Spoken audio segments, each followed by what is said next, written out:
Hey traders, Todd Gordon of tradinganalysis.com. This is the free video update for Thursday, August, 7th.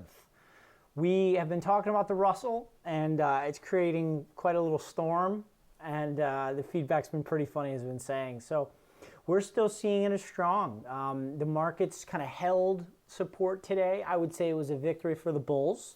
The market's gapped down, they closed the gap, kind of rallied up. We saw a strong tick reading today, actually the strongest tick reading since I think it was June 18th, which was a breakout day. So I'd say it's a pretty strong day for the bulls.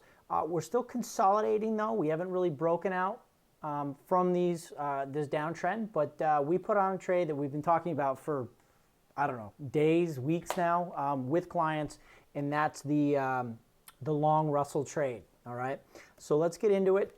Here's the chart daily. We're looking at this as a Elliott triangle. Okay, it's a sideways consolidation pattern that only happens in the fourth wave of a 5-wave move. The third wave move, which was a long breakout trend, ended in March, and we have now moved into a triangle fourth. It's a 5-wave move. A, B, C. We think the C wave's over. Now we're going to move up in D towards about 1200. Then pull back one more time towards the end of September, then the rally goes. Now, we think it's at support. So, what we did was say, where can we sell some safe, or where could we effectively get long this market and do it in kind of a safe way? Volatility is high. It's still above 50% IV rank, which is Sosnov's IV rank there, which is a great kind of scale that I really like to use and overlay on top of what's going on here with Elliott Wave and Fib. So we have high implied volatility. Russell's at support.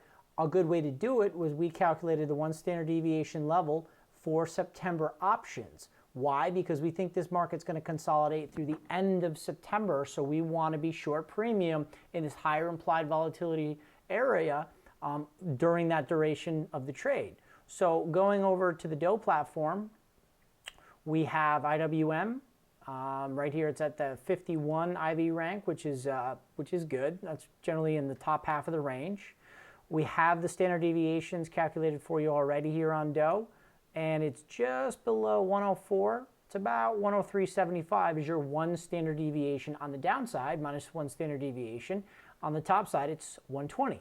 So remember, anything price has between the plus and minus 1 standard deviation, a 68% chance of staying in that zone. Okay, we're short a put.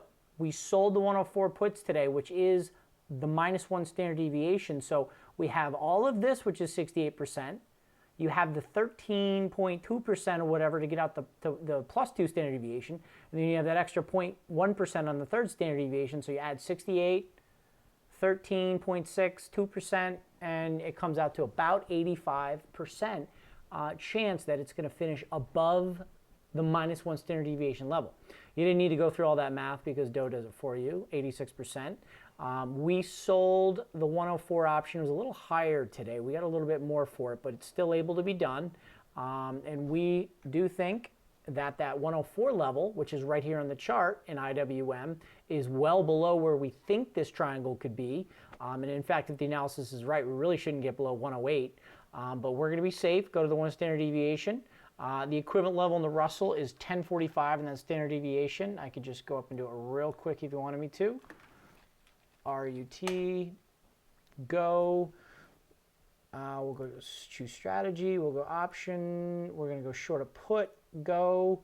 We're going to go out to our expiration, which would be 44 days set, and that is just about 1040 and change on that 1 standard deviation.